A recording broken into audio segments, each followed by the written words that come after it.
How we doing, everybody? Welcome back. I hope you enjoyed the first video of the Master the Movement series, which was the squat. Today we're going to be talking about the hinge. Excuse the poor lighting that I have here, but we're just going to deal with what we got. So with the hinge, it's the same thing. We're talking about movement patterns. We're not just talking about exercises. We're talking about the movement patterns that certain exercises consist of.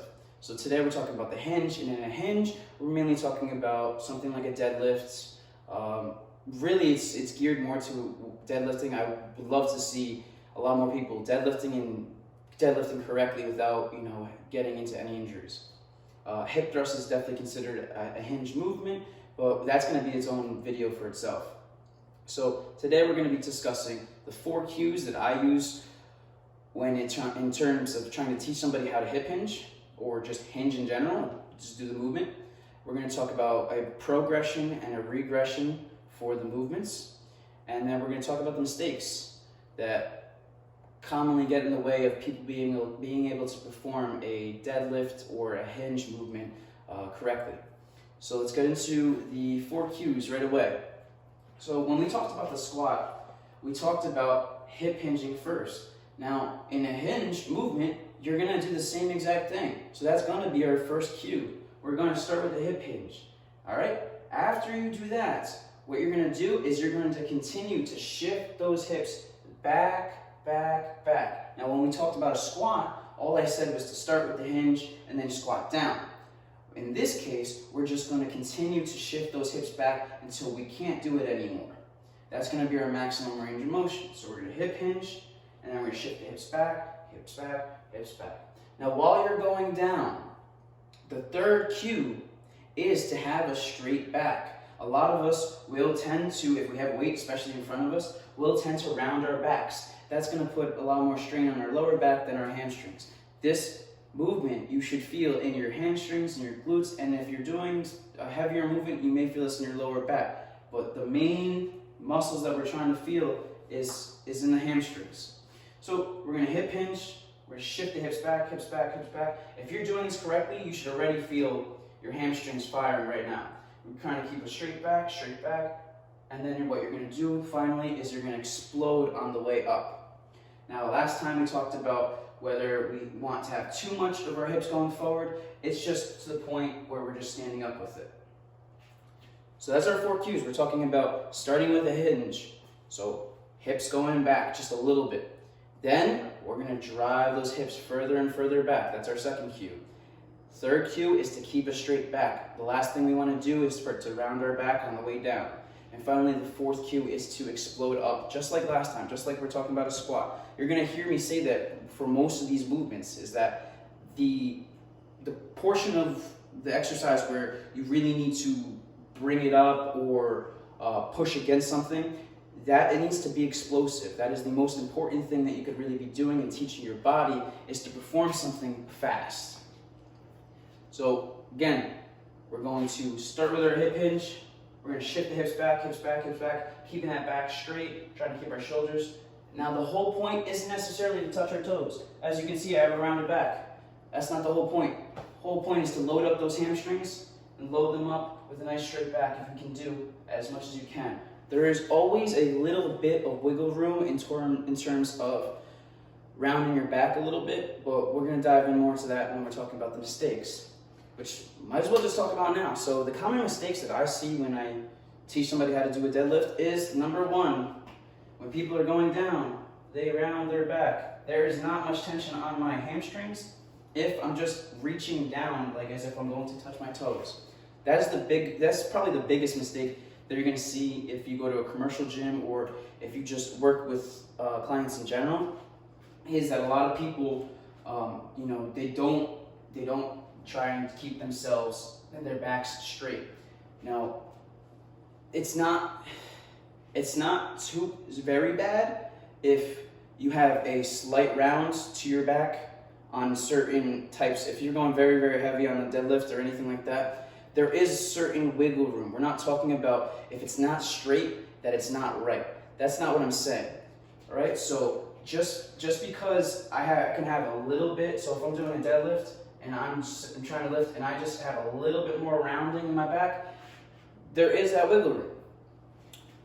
So that's the first mistake, is that people either they round too much or they arch too much in their lower back. And that actually could probably be worse for you than the rounding. So that's the first mistake. The second mistake that people really make, especially when performing a deadlift, I actually just saw this yesterday, is that when people go down, granted, when you're doing a deadlift, you don't have to be all hamstrings, you can have some band in your knees. But we're just talking about the hinge movement in general, is that when people go down, when they're about to lift, instead of like lifting simultaneously with their upper body and their hips, what they do is they just let their hips go up too fast. Just slow it down for yourself and know that when you're here in your deadlift or your hinge movement, you want everything to be simultaneous on the way up. That's where we're working right now, is trying to get everything simultaneous. Don't be here and then basically want your hips to come up first, because what you're doing is, if you have weight, you're putting the weight further out in front of you. If you're putting the weight further out in front of you, you're making the distance longer for it to be able to get up, which just in terms makes everything more difficult. So our first two mistakes are overarching or too much rounding of the back. And the second one is letting the hips shoot up. Those are really the two mistakes that I'm gonna only talk about today, because I'm not gonna critique every single little cue or mistake that anybody can make. There are a number of things that can go wrong. You know, being too much on your toes can be something that goes wrong. But we're not gonna have a master class on this. But what we're gonna go into now is we're gonna talk about two different, one progression and one regression. Now, they're actually the same exercise. The difference between the two is, one is that you perform one on two legs, and then the other one you perform on one leg. So when we do a deadlift, and everything that I've been doing in relation to hips back, keeping everything straight, you notice I'm not really getting that far to the ground. There are two different types of deadlift. There are deadlifts, just a regular conventional, or not necessarily conventional, but there's a deadlift where you're picking something up off the ground and standing up and then putting it back down. And then there's the deadlift where it's called the Romanian deadlift, RDL, where we're starting at the top. The movement starts at the top. That's why we're shifting those hips back, hips back. We're not necessarily having to touch the ground. If you can, you have great mobility, but it's really loading up those hamstrings. While another deadlift, you can have more flexion in the knee. So what we're going to be talking right now is we're going to talk about the RDL, or Romanian deadlift. Now, kind of just went over it really, really quickly. And this is exactly why I have my bands, which I'm going to just use a different variation of. But, so what I'm trying to tell you is that there's two different types of the deadlift. There's the deadlift where I'm at the top of the motion right now. So if I want to do a Romanian deadlift, what I'm going to do is I'm going to start at the top of my motion, and then I'm going to get as much of a stretch as I can in my hamstrings, and then come back up. While if you're doing a regular deadlift, you can see how my setup is completely different. I have more flexion in my knees. Not to say that I'm not going to get a lot of hamstring activity, but it's a little bit different. This is me just starting at the ground, getting all set, and exploding up. But I want you to try and work on the RDL, which is the Romanian deadlift, where we're starting at the top, shifting the hips back, hips, and exploding on the way up. So that's the first one we're going to talk about. That is the regression, because not everybody is able to do a full deadlift. Not everybody has the full range of motion in terms of being able to go down to the ground and not have that round in the back, or a number of mistakes that could be happening. The second one we're going to be talking about, same exercise. We're talking about the Romanian deadlift. But this time, and I'm not going to do this with weight, is that we're talking about we do this on one leg. It's called the single leg RDL. So what we're going to do for this is I'm going to balance on my one leg. I'm going to do everything that I did before on the regular RDL or the regular deadlift, or just a hinge in general, but I'm going to do it with one leg. So I'm going to shift the hips back. Hips are going back, hips are going back. I'm trying to keep my back as straight as possible, not trying to allow my shoulders to come forward, and then I'm coming back up to the top. One more time. Hips are going back, Now, why is this harder? Obviously, there's more of a stability issue, and you're talking about doing something on one leg versus doing something on two legs. Oh wow, look how easy that was. So if you find, doing a hinge in general very easy for you, start to incorporate something like a single leg RDL.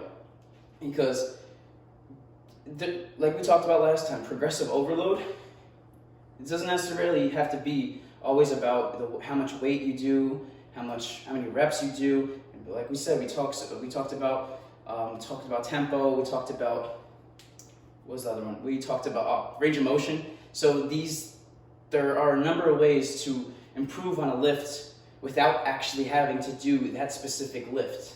I'm going to get into a whole bunch of studies that I've seen that, if you hip thrust, you're actually, say you hip thrusted for 2 months without squatting or deadlift, those squats and deadlifts actually wouldn't decrease too much. Your maximum, your 1 rep max for those wouldn't actually decrease too much because you're strengthening the muscles in a different type of way. So that's what I'm trying to say when it comes to a single leg RDL, is that, by adding this extra stability when you're on both legs, you'll be able to do that much more. And there's also a little bit that eventually we're going to talk about of why we do things bilaterally, so with 2 legs, and unilaterally. Because if I were to tell you just to do a squat, you could probably perform it pretty well. But if I asked you to do, a skater squat, there may be something that's lying in there that we weren't able to notice or assess when we were doing just a bilateral movement. So, but that's for a story for another day. I hope everything is coming along. I hope everyone was able to practice their squats. I hope everyone can enjoy now knowing how to do a hinge movement. And don't worry, eventually I'll be able to show you all in a gym setting. I just don't like to, be that guy to set up a tripod in the gym. But, one day we're gonna have to do that. Try out the progression if you can already do a deadlift, and if you cannot, work exactly what we were, like I talked about with the 4 cues. Just hip hinging, shifting the hips back. Don't worry about your distance that you're gonna get to the ground. The more that you practice, the more that you're gonna actually be able to get, not only strength, but flexibility in your hamstrings. So the more that you practice it, the better. That's the regression. You want to try to make it harder, go 1 leg. All right, so that's it for this week. I hope everyone can give this a go. Next week we're going to be talking about pressing. Pretty much just going to go over how to do a push-up. And hopefully the following week we'll go over pull. And that has a little bit of a variation to it. Because like I said to you in my full body template, we have our horizontal pull and we have our vertical pull. Same thing he said for the press, but we're just going to go over how to do a push-up because that is just a killer exercise for just about everything. So, hope everyone has a nice day, and I'll see you next time.